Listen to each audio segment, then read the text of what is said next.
What's going on? Welcome to the Behind Dance Talk Show. My name is Joel Casanova, and this is going to be the very first episode with a conversation I had with one of my guests, which is going to be awesome. The takeaway that I want to get from this episode is the difference between dancing and teaching, or being a dancer and being a teacher, and how those are two completely different skills. What's going on? I have Instagram going on this side as well. So before we get to that, my name is Joel Casanova, and this talk show exists to help your dance journey be efficient and healthy and 100% yours. So, the takeaway is being a dancer versus being a teacher, right?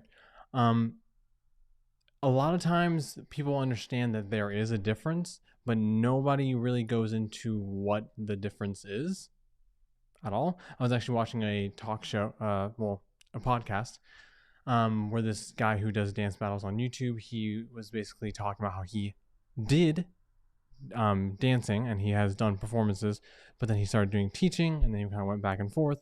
And the interviewer was like, "Yo, there's got to be like huge differences between those two." And he goes, "Absolutely." And then they moved on. And I was like, explain the differences for the people in the back. So that's exactly what I'm going to be doing. So mainly, there's a lot of, it's a mindset, right? That's what this talk show is about. It's about mindset. But the mindset between dancing and teaching are different because you're using your mind as dancers in a completely different way than you are when you're using your mind as a teacher. Okay, so as a dancer, the very main thing is that you guys are using it differently.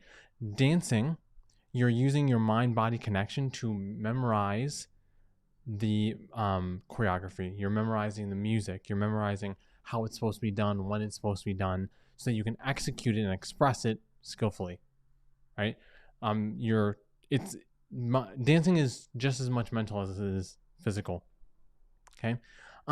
As a teacher, you're trying to understand movement so that you can break it down and you can explain it, and then you can also like craft a journey of growth for whoever's learning from you, right? So as a dancer, you're like, I need to understand what's happening, but as a teacher, you're kind of understand how and why it's happening.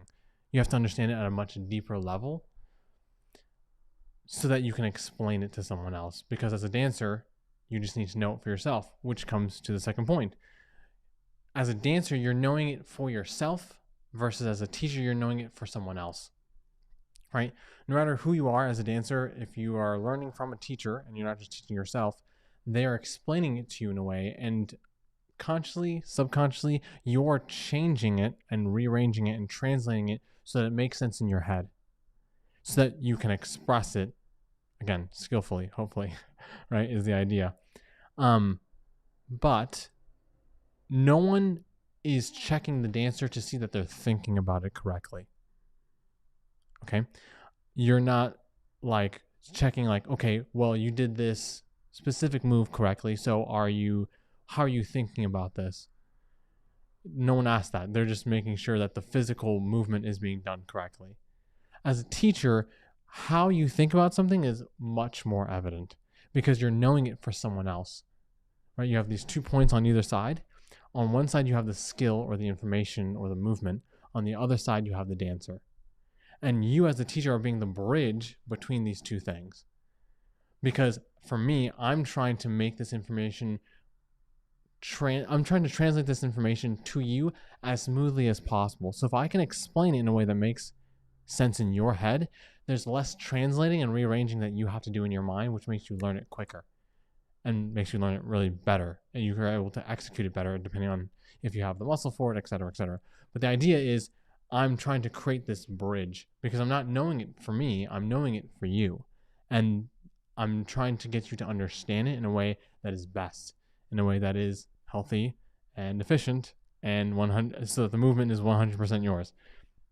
You see what I did there? That's the whole point of this talk show, right? So that's number two, those two things, knowing it for yourself versus knowing it for someone else. The third one is still part of the mindset, but it is more It's less about what you're doing and more about the environment that you're creating, right? As a dancer, it's all about you, right? And that's not a bad thing. It can be selfish, it can be, self-centered, whatever. But inherently, it's not wrong, right? When you're dancing, you're doing it for yourself. You're expressing yourself. You're challenging yourself, right? You're learning choreography so you can perform. If you're doing, say, a solo, it's literally just you on stage, right? The more people you add on, duet, trio, partner dancing, even group dances, it's still everyone watching one dance, and it's about you expressing yourself. And the more people you add on, the more they're trying to become one as a group, so that you're not watching 18 different solos happening on stage. You're watching 18 people on stage together dance as one together. But it's still all about them as the dancer, right? As a teacher, the entire equation is flipped on its head. Like, your whole purpose is the person that you're teaching or people that you're teaching. It's their growth, it's their skill, it's their choreography, their dance journey, right? Your whole purpose is so that they can get what it is that they need. The more people you have in class, the more people you are serving, right? Literally, what's happening is either their parent or guardian or they themselves are paying for these classes, so you are serving them. Your job is to make sure that they get what they need. I tell my students all the time, in my classes specifically, this is not my lesson. Because it's not. I'm not learning anything. I mean, there is a process at some level as a teacher that you're learning in a dance lesson.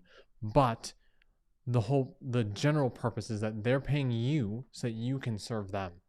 Right? You work for them. And so the idea is that I tell my students, this is not my lesson, this is your lesson.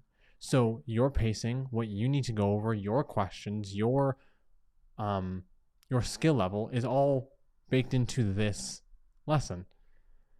Because I'm not trying to teach myself these moves, I'm trying to teach you. And if there's something that is off, that you do something different than what I said, I'm like, hold on, how can I re-explain this? Because my job is to make sure that this information is smoothly being transferred to you. Okay, so that is why teaching and dancing are completely different skills, right? Everyone knows that they are different skills, but those three reasons are one of the biggest three reasons that I can think of that are why those two things are different. And I also want to say that there is an overlap.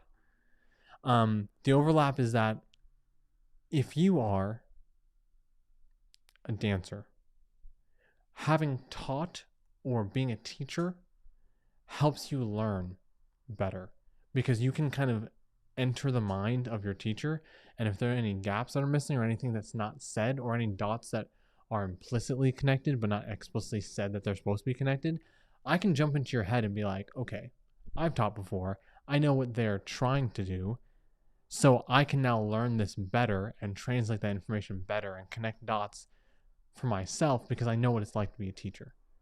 In the same way, it's the opposite. If you're a teacher, having been a dancer or dancing and continually putting yourself in a learning position, which you should as a teacher, right? You should never stop learning even though you're teaching. That helps you empathize with the people who are learning from you.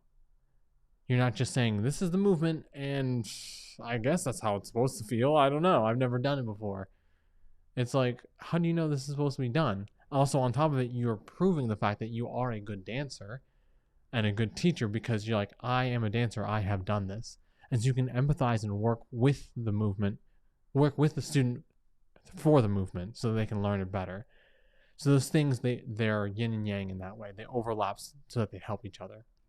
I was just in a private lesson, continuing learning, if you're a teacher. I was just in a private lesson the other day, and it was a bachata lesson, right? And so I'm learning to be a lead, and the instructor, she's being the follow. And so I asked a question, or she was going to move on to the next subject, and she stopped for a second. She goes, "Okay, let me lead this for you real quick." So she switches positions to be the leader, so I'm the follow, so she can understand what's going on. And then she goes, "Okay, this is what I'm trying to teach you." And that happens in teaching situations all the time. Like, are we going right, left, right? Are we going left, right, left? And the teacher will stop and kind of pull out and be like, okay. And then they put their teacher hat back on and say, like, this is what I want you to do. Or like, let's change this because that doesn't make any sense. Or, yes, you're correct. This is what's happening, right? They're being the dancer for a second to understand so they can teach better. They overlap all the time. And then just the other day, I think last week, I was taking a class and the teacher was kind of new at teaching. And so I was able to connect the dots for her in my mind so that she wasn't like super overwhelmed. It was a whole group of us. For me, I was learning the choreography, even though there were certain things that she didn't say. I was like, okay, this is what she's doing. This is what she's saying. This is what she's not saying. This is what I need to do. Okay? So that's the biggest difference between dancing and teaching, but never forget that they overlap. If you're a teacher, continue dancing. If you're a dancer, try teaching. It's going to help you. Like those who can't do teach is like absolute lies, right? Being a dancer helps you teach. And then when you start teaching as a dancer, you realize you have to understand what you're doing at a much deeper level than it takes to be a dancer. So, one of the best dancers and teachers that I know is our next guest. Her name is Quiana. She was my private lesson student, my private lesson teacher for the bachata lesson. She does Latin dance, and she is incredible. So this is a conversation that I had with her. Enjoy. So why don't you start off with like where you started dancing in general, just so we can get like a background, and then we can just jump off from there. Yeah, so as a kid, I grew up watching Solid Gold and Soul Train. They were two shows. If you have not seen them, just look them up on YouTube. Solid Gold was kind of like a variety show, and they had like carnival type dancers with all the feathers and stuff. And Soul Train was the best. Like it was just kind of like everybody would be jamming, and then like the Soul Train line, that's where that was invented. And I'm so surprised that sometimes people don't know what that is, but it's when you have the two people on the side and everybody takes their turn going down to Yeah, like show yeah. off. Um, so yeah, so I watched a lot of that growing up, and we always had music on in the house. So I just always danced. My mom danced around the house. Like that's just what we would do. We would just dance when we had family gatherings. We would dance. And it wasn't until I went to college, I think, that I took a dance class. Um, yeah, my parents, they had four kids. My dad was in the military, often deployed, so they're not trying to sign their kids up for 20,000 activities and, you Yeah. know, spending all that money on kids and then have to take them everywhere. Like they weren't trying to live that life. So yeah, when I went away to college, I went to the University of Virginia for my first 2 years, and I took a jazz PE dance class my first semester, and I loved it. I knew I had come home. I knew it was everything I wanted to do ever in my entire life. And Right. I was so hardworking and so obsessed. My teacher actually made me her assistant the second semester. Whoa. Yeah, I retook the class and she made me her assistant because I was obsessed. And then the next year after that, I went and I took classes at her studio where I took like jazz and tap. Juanita Wilson Duquette in Charlottesville. She was my first teacher and she was Dude, amazing. core memories are made by teachers, bro. That's amazing. Yep. So what if you danced around the house and that was normal for you? Like, what was it about a class environment that seemed different? Like, what was different about it? Like, if you became obsessed at that point, you're like, I've come home, but you've already been dancing. Like, where was the difference in your mind? Yeah, I think for me, it was like exploring the possibilities. And I think I can just be in my own little body bubble and move in ways that feel good to me. But I also think that taking other styles of dance helps you find more ways to express yourself. So I ended up, what was that? Oh, I took jazz and tap to start. And then when I came back home, my junior year, I started taking modern dance at Old Dominion. And there I took modern and ballet and jazz and tap. And then a woman came who did flamenco dance, and I got obsessed with flamenco. Like, Oh, don't get me started. yeah, yeah, flamenco was that also felt like home, like as far as like dance styles that I had been introduced to at that point, because it was so grounded. It was so um, full of emotion. Like a lot of the dance that I had been training, like in the formal setting, you don't really get to like emote everything. Like, or if you do, it's like this, like, but like there's something about flamenco where you get the whole journey. Like you get to be happy, you get to be sad, you get to literally just be yourself because it's an expression of life.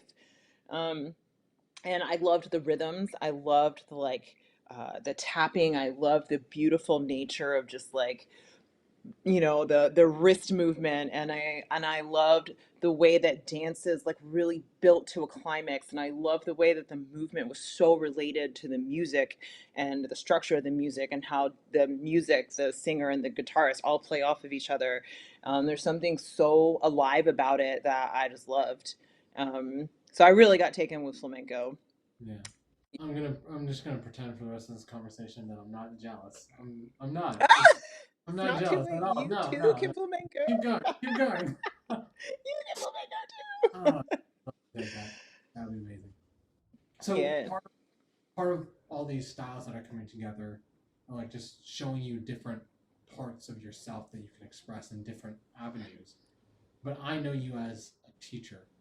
So like where did that come in? Like were there any like frictions that happened like mentally, emotionally that entered you from like being a student to being a teacher? Like how did you start that journey? And then So like no, yeah, okay, I love it already. Like so the back end question is like what motivated you to keep going, regardless of the frictions if there were, which apparently there are.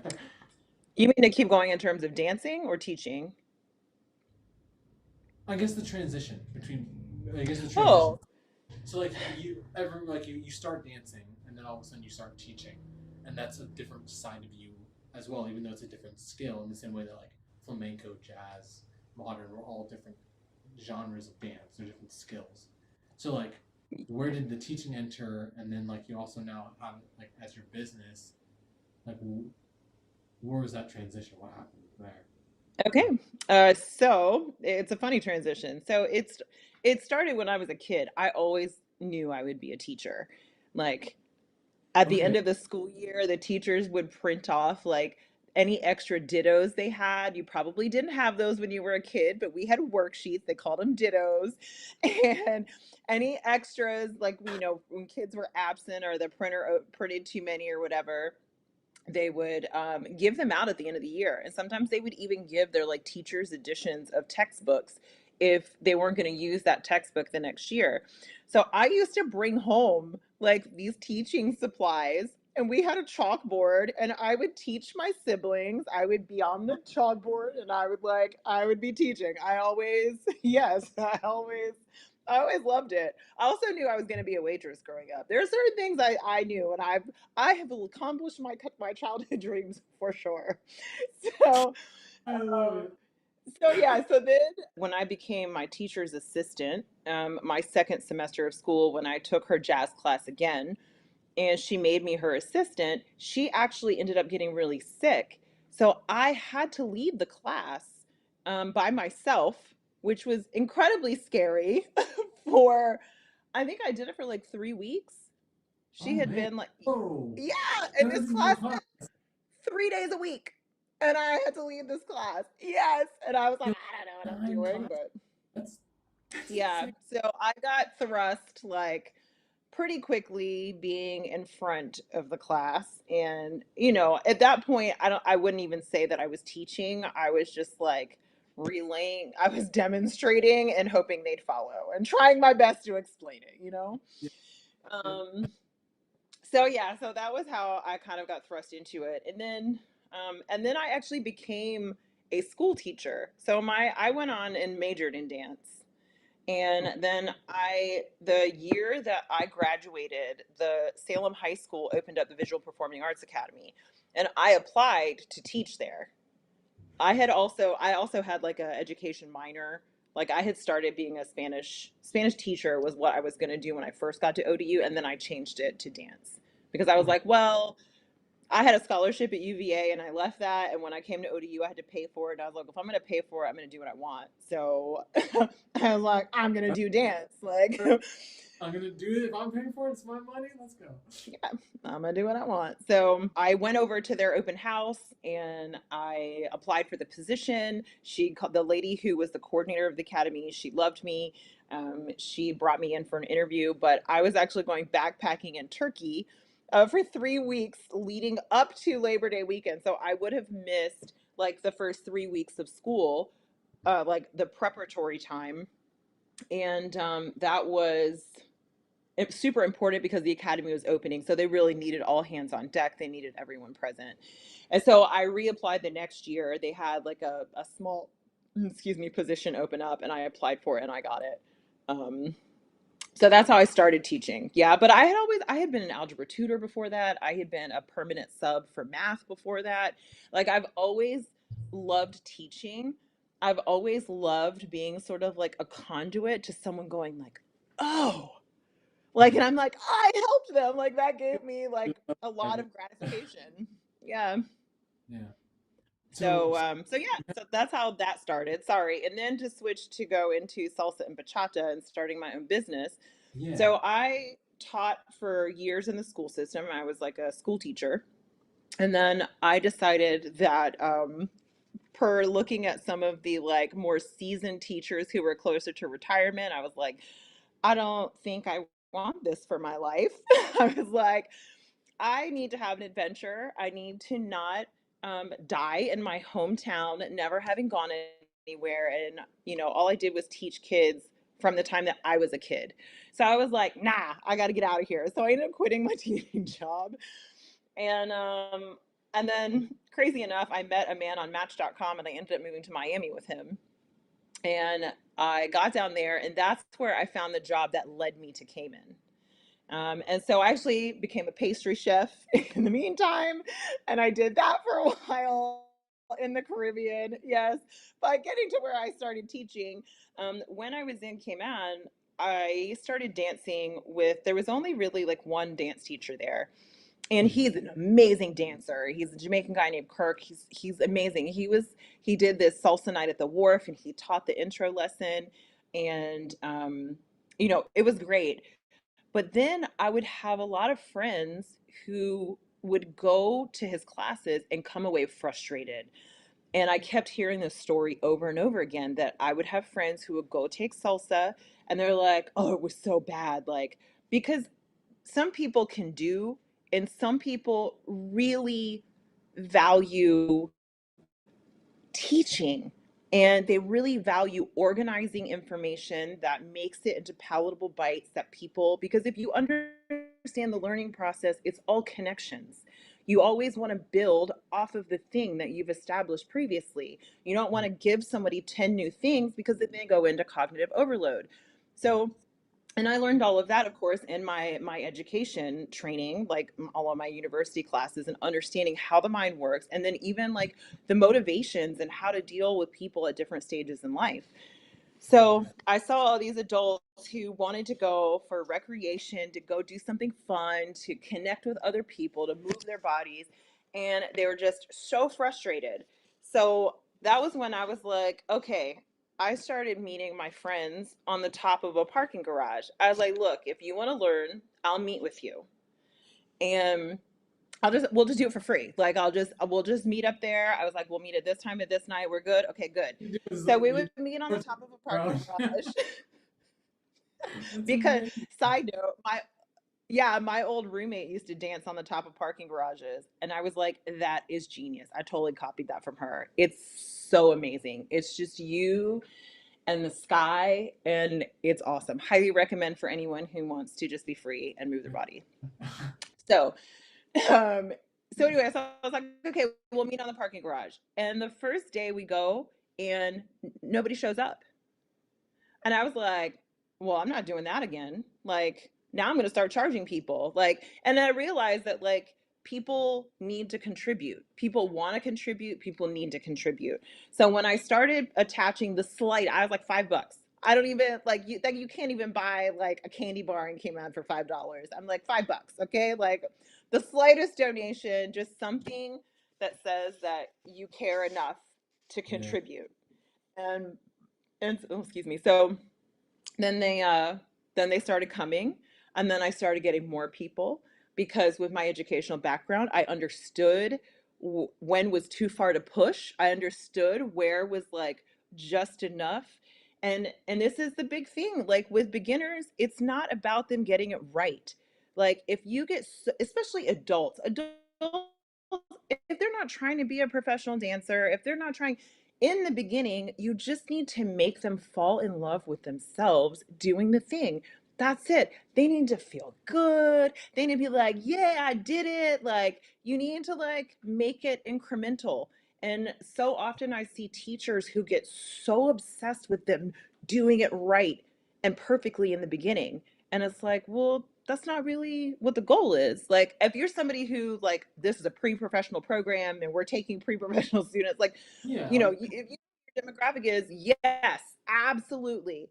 But when it's just like a community of adults who are having a good time and it's the beginner classes, I'm not saying that there's not a space to push people mm, because I think that growth is also important in helping people feel confident. Um, so I there's a space for growth, and that's in the upper levels. But in the beginning, you can't give them 25 details. Like, do you know your right foot from your left foot? Okay, let's start there. Like this is literally like we're starting there. Okay.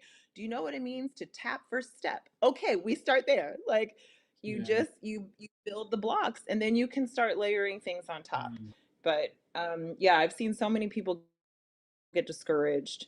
And that was what led me to start teaching dance, as I just saw how many people were getting discouraged from this thing that I knew was so beautiful and would enhance anyone's life who decides to start doing it. Like it's salsa is just like joy and movement. And then you get to like connect with somebody else while you're doing it. And yeah. then like if you both love the music, I mean, it just like compounds and it's like everything. No, Um, it's like yeah, but it's and it's yeah, it's incredible to replicate that. Like when you like no, you don't understand. Like if you don't like dancing, you must not be experiencing what I'm experiencing because I this is the only truth that I know. Like this is amazing. Yeah. So at that yeah, point, I mean, sorry, I was no, gonna say you can probably relate that teaching is like even teaching dance is like 90% psychology, just getting people out of their own false narratives and just into their bodies, like just to trust their bodies and not worry about what things look like and not if people are thinking this it looks like it's a literally expression like you don't yeah, you don't need to worry about any of that stuff but how yeah. you feel. And it's also you haven't said it explicitly, but it's something that you said about being a teacher. Like there's some people who are amazing dancers, and then there's people who just appreciate and love the learning process. They're like, I'm wanting to take you through this, and like I commend you because like it's like the love of dance is and the love of people and wanting them to connect those two things together really makes the best teacher. It's like I joke around with my students or with people when I tell them I'm a teacher. It's like so on, my name is Joe Casanova, and I love you. I'm like, that's my guise of saying the truth without them being like, who is this guy? You know, if I said that on the street, they'd be like, get away from me. But like as a teacher, I'm like, I honestly like feel this affection towards my students. I'm like, no, I love you as a person. And that's why I'm so invested in your learning, your dance journey. Like, you can contribute something and experience something that no one else will ever. And it's like, that is priceless. I love it. So, Oh at that yeah. point, your own community on this parking garage rooftop, like, you're like creating like a whole like inflow of people. So like you now have that with your own business, like Latin Dance by Quiana. Like, what is the mindset behind that? Is it the same? Has it evolved? And like, do you want to like? No, I'm listening. Keep going. Sorry. No, no. I was just thinking like, you started there. Like, is there something that you wanted to keep going, or something that you wanted to change, or like replicate for like a community that you've been a part of, or maybe even the opposite? Like, I have been a part of this community, and I don't want to ever replicate that. Like, is there like as you build it now, like what is your mindset behind My mindset as a human is that my mission from the beginning of this journey has been to increase joy and connection in people's lives. Um, I wrote my vision years ago, and it was that I wanted everyone to leave my class joyfully invigorated. I wanted them to feel life force. I want them to feel good. I want them to feel like they were with people that they liked and they had a good time. And keeping the learning process very organic and not competitive, any of that sort of nonsense, which I think I've been good at accomplishing. I think that the way that I run my classes is conducive to that. And I think also the energy I put out, because for me, dance has always been for joy. Like, even when I'm like working hard, uh, it's still full of joy. Like, I don't sacrifice my own mental state to get a dance move. I just won't. Like, if I don't get it, it's not time. Like, keep it moving. Like, this is it's gonna evolve just as I evolve as a human, and dance has always been like my safe place, my sacred place. Um, so that's super important to me. But and as far as business goes, like, as a human, the mission has been that from day Hmm. one. And I'm not a religious person, but I told whoever it is that gave me this mission, because I didn't ask for it, it was put in my heart. Yeah. I was like, you know what I'm good at, and you know what I'm not good at. So you're going to have to fill in some gaps, and you know that. So do your thing. I'm going to do my thing. I'm going to do my best. And you're going to fill in the gaps. And so far, that has been happening. It's such a great community. I feel super blessed to be around the people that come to classes and that choose to Hmm. teach with me and choose to believe in what I'm doing. Yeah, it feels like life is very generous in that way for me. But the other side of that, which goes hand in hand with I need you to do your thing, is I'm also aiming for sustainability. Hmm. And sometimes it's hard when you're in a community of people to remember that you have to, like, charge everyone. You can't make exceptions for things.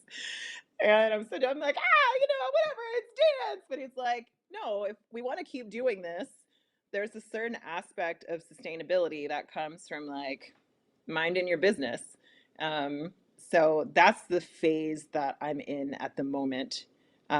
Thankfully, I have a lot of really amazing co-teachers at the moment, so that frees me up to sort of like restructure some things and try to get some help with marketing and things like that. So, um, but the goal is still the same. It's still about joyful connection, and at this point, I would almost add kind of like at every level of dance, because I think it's also really important to have a place for people who really want to be good at it, who really want to sort of like test their mettle at something that is even a hobby.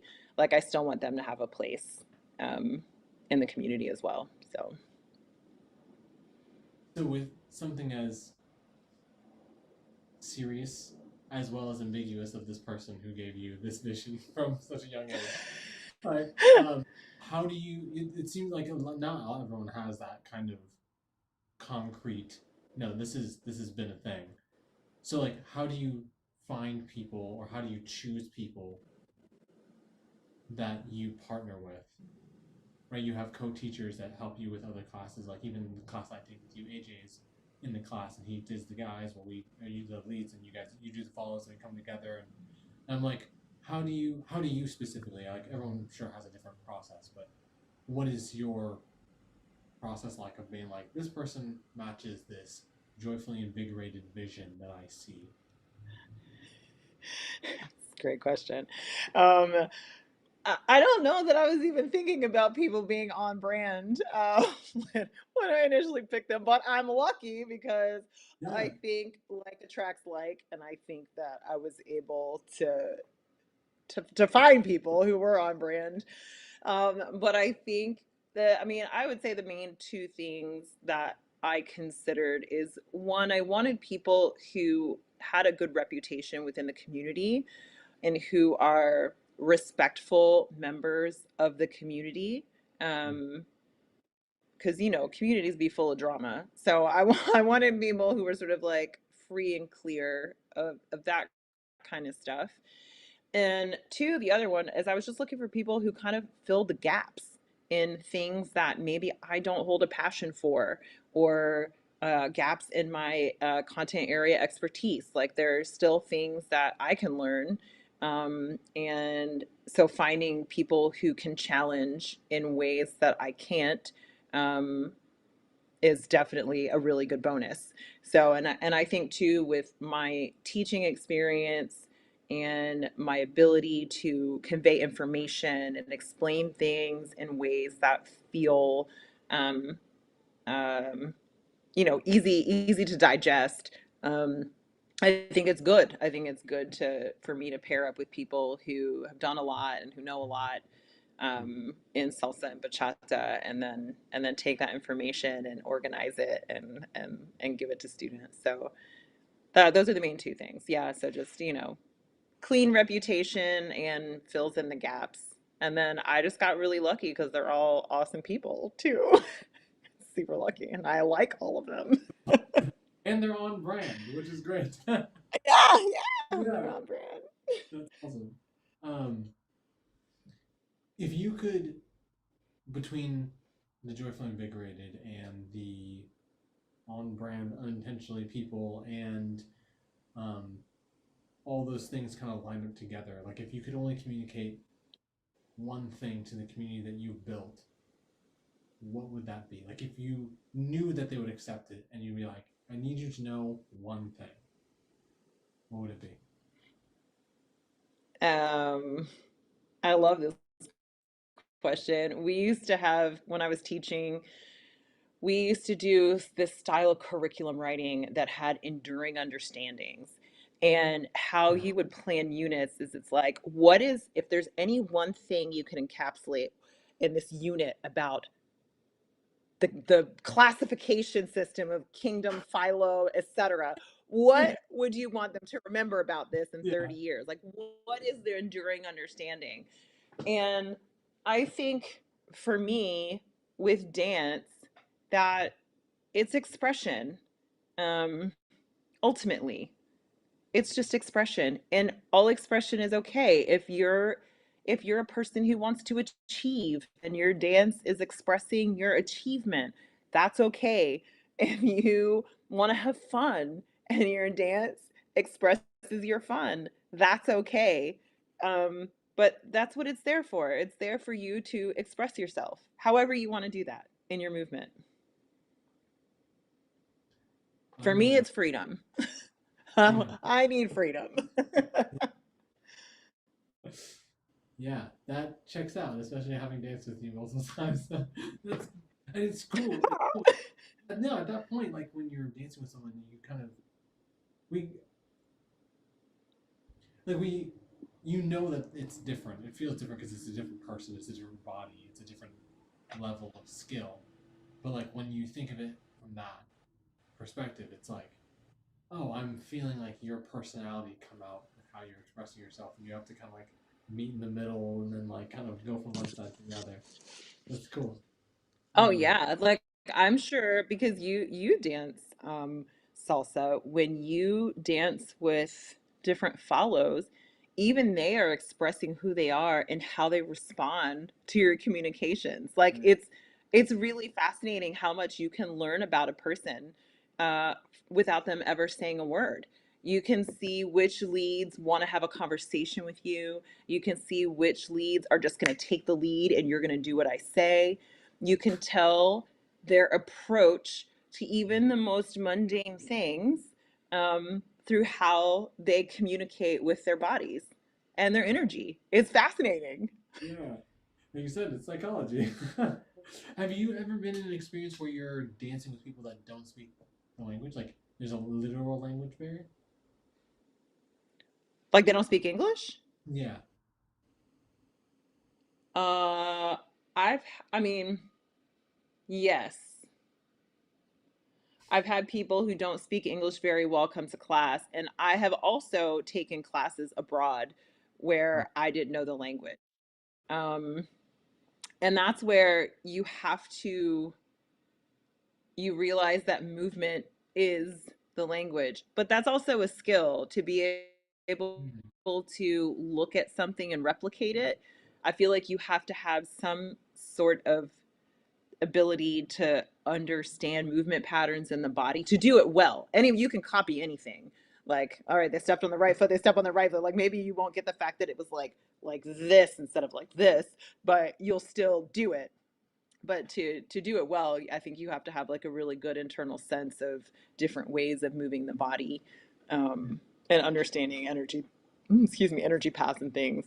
Um, but yeah, I mean, I've had people, and I also love languages, so I usually try to speak their language. If I know any words in it, I'll try, or I'll gesture like this, not this. I'll, Verbal, I'll speak non-verbal. really loudly with my body. I don't know the language, but you're saying it loudly, so now I understand what you're saying. Just yell it. You'll be fine. I'll make my body yell it. That's what I Yeah, do. that's funny. So, in terms of experiences, if that's as a dancer, but as a teacher, does anything come to mind, like an experience that you had as a teacher that changed your mindset on dance? Like whether it was, a student that like excelled at something and you're like, oh, or like a disappointment that you had, or even like a teacher that you've had yourself, achieving a goal, like this moment as a teacher, like changed your mindset on what you believe about dance, or even furthered or like confirmed something that you already knew about dance. I think that an experience that happens all the time, actually, um, is people will know things I don't know. And people have vastly different experiences.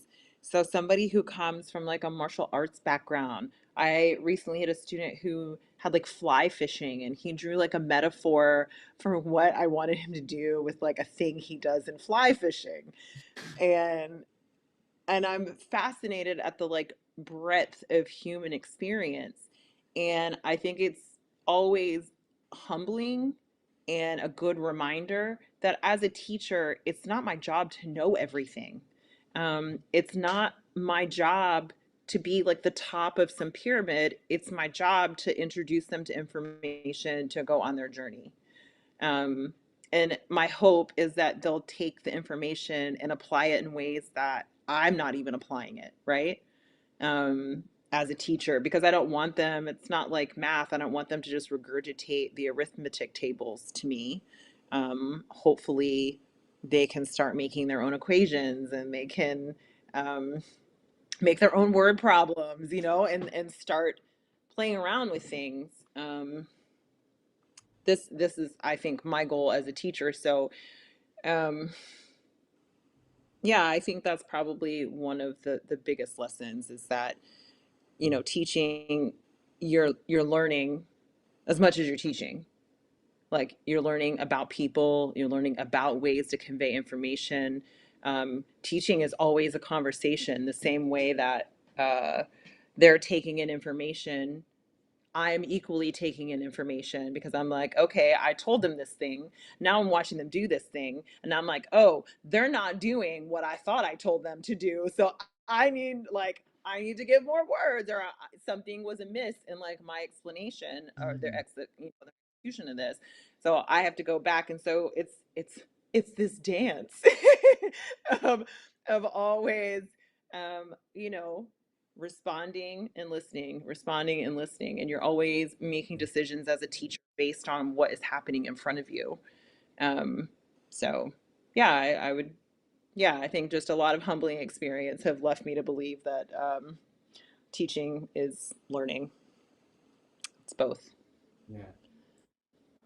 I feel like I have become such a like I have so much information to apply as a teacher from this conversation. So I love the fact that it's a constant.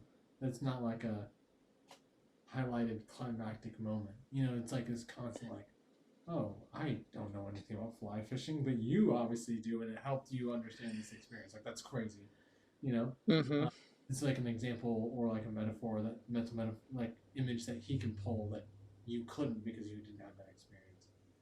Um, what from shifting from that, like, what is a mindset that you see in students as they're on their dance journey that either helps their dance journey or hurts their dance journey?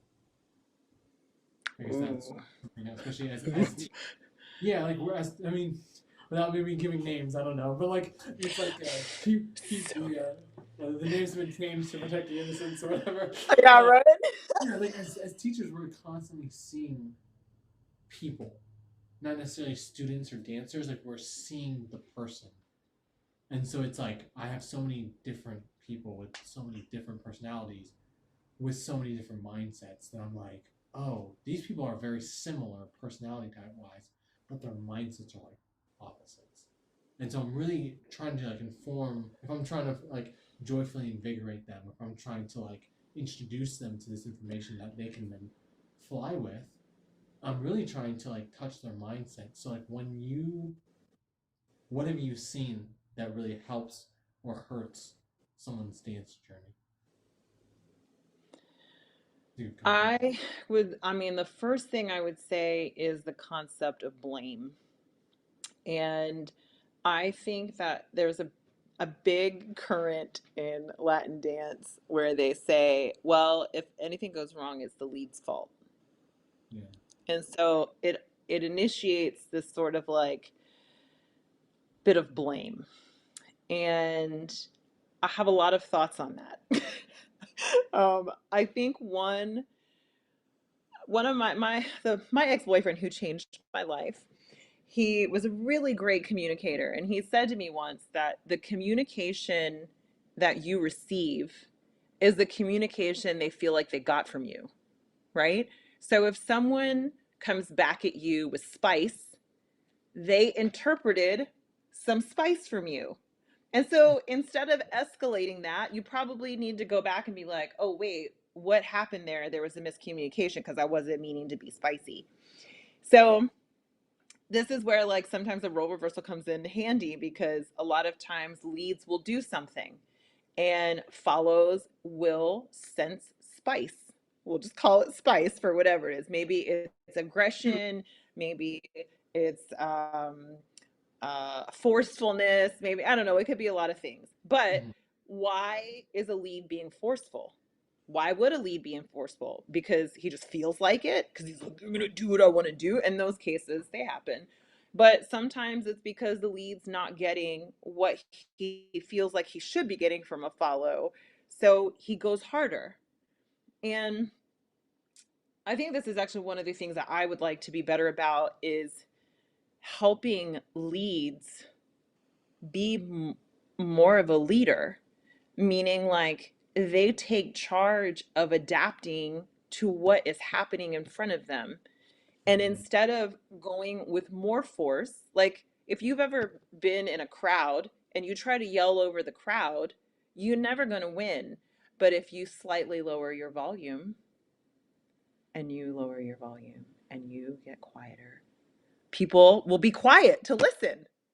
If you're screaming over them, they're gonna, it's a battle, right? But if you just back off and you go a little quieter and you be a little more precise, see, look, we're hanging on the edge, but this is the whole point. So I feel like this culture of blame is what I would like to get rid of and feel more like it's a culture of communication and getting to the core of how the communication went amok instead of blaming, like more like problem solving, like we're in this together, like we're trying to create this thing together instead of like, well, you're the boss so it's your fault, or you didn't give me this so it's your fault, but creating how you can both make accommodations to make something work. which I think is also a really great human skill. Absolutely. Yeah. No, I find myself, and this is like all the people I'm potentially gonna be having conversations with in the future. Like, this is like the undertone of like selfish motives because like so many times I'm learning from these conversations, but then like not just as a dance teacher or as a dancer, like me as a person, I would love to know and have like apply this mindset to my life, you know. So that's the dynamics of dance is very fascinating. Um, yeah, I think I felt that very much as a leader. Like I the first time I ever heard that was in ballet. That is like, don't drop the girl and everything's your fault. It's like that was it. Like partner dancing, like they're doing lifts and carrying them, and it's like everything is your fault. You need to know that. And I was like, I it made me understand the importance of it and like the severity of it. So that was kind of good. But again, it still had this blame factor that I was like, I need to make sure I don't mess up, and that makes me nervous. And then you mess up because you're nervous, and it's like this Yes. vicious cycle. And it's like the communication is amazing. And I feel like maybe you can. I think personally, you can feel that a lot more with partner dancing than necessarily ballet, but it still translates. You know, it's important. Mhm. Um, is there anything else you have that comes to mind when it comes to mindset and dance that you feel like I didn't ask you during this conversation? I don't think so. I think I mean, I think it's one of the thoughts that I have is that we as a culture and as a society tend to polarize. Um, and I'm fascinated with how I even see this in um, like a lot of the posts that I see. Like everybody and their mama has an opinion about everything, and they're going to post about it. Yeah. And I was like, I want to say something too because I don't like this, but I'm like, it's just going to get lost in the mess of like people who have stuff to say, you know? But I see a lot of like, oh, like one was like, it makes me sad to see that training culture is not, as strong as it used to be. And I'm like, why is that sad? Like it just is. Like you can find people to train. Like I guess that's something that you value, but it's yeah, it's just an opinion. I guess what am I saying? Yeah, I think you just have to like live your best life. And if you want to dance for a sense of achievement and to prove to yourself something, then you should dance and you should prove that thing to yourself and be happy about it. And if you just want to dance because you want to flit about in a forest, then I think you should flit about in a forest. I do. That's my Yeah. favorite, actually. That's my favorite form of dance is flitting about in the forest. And Um, But I wish that we would all just leave space for all of human experience in in dance and wherever. Like we should just all leave space. I mean, of course not for bad things, but I don't know what are bad things. I don't know. no, Now we're getting into the whole meaning of life, and I don't know what that yeah. is. Uh, Right? dance is I life. don't know. Yeah. No. Dance is life. Yeah. Awesome. We can- She is the best, objectively speaking. It's also very strange watching that conversation and her saying things and me reacting in real time. How I was reacting in the video, I'm like, I see myself go, and I'm like, yeah, yeah. It still hits. It still hits real hard. Um, is it? Yeah. So below me, you'll see Kiana's Instagram handle. She's on Instagram and on Facebook, and she's also has like a WhatsApp group that you can find. So if you're in this area in Hampton Roads, or if you find yourself in this area in the future, take classes with Kiana. Your life will be much better because of it. Just objectively speaking. Yeah, she's great. You can find her. Also, she'll also teach different workshops and stuff that are one-off things. You don't have to sign up for like classes that are like consistent, even though it would be amazing if you did. So, Um, b100dance.com, Instagram b100dance or at b100dance. Both of those things you can find information for the musicality class that I'm going to be teaching every Monday starting November 2nd. We're still in January as of this recording, or this live stream. And so if you want to not only learn for your mindset, but also learn for your body, you can take the musicality class. It's called Hip Hop Musicality. We're going to go over different parts of the body and how we can apply the technique of hip hop so that you can get better at hip hop for whatever it is you're using it for. Competition, personal enjoyment, classes, recitals, whatever. It's just going to be a great class. It's open to all skills, all ages, no matter where you are in your dance journey. If you join, you can learn from this class. Because if you're just getting introduced to a specific concept for the first time, you're getting introduced. And if you're trying to hone in on it and sharpen it more than it already has been sharpened, you'll still grow. So you can find that at b100dance.com as well as Instagram, links in the bio, and you can fill out the form for that class. That form is to pay for the class, but right now, since it's not happening until February 2nd, you can use that form just to express interest, and I'll reach out to you and be like, hey, classes next week, tomorrow, whatever. I'll probably post about it later today too. So, I hope this conversation, or the conversation I had with Quiana, and the difference between dancers and teachers that I gave in the beginning, gave you some way to make your dance journey healthy, efficient, and 100% yours. So enjoy your day, and I'll see you next week.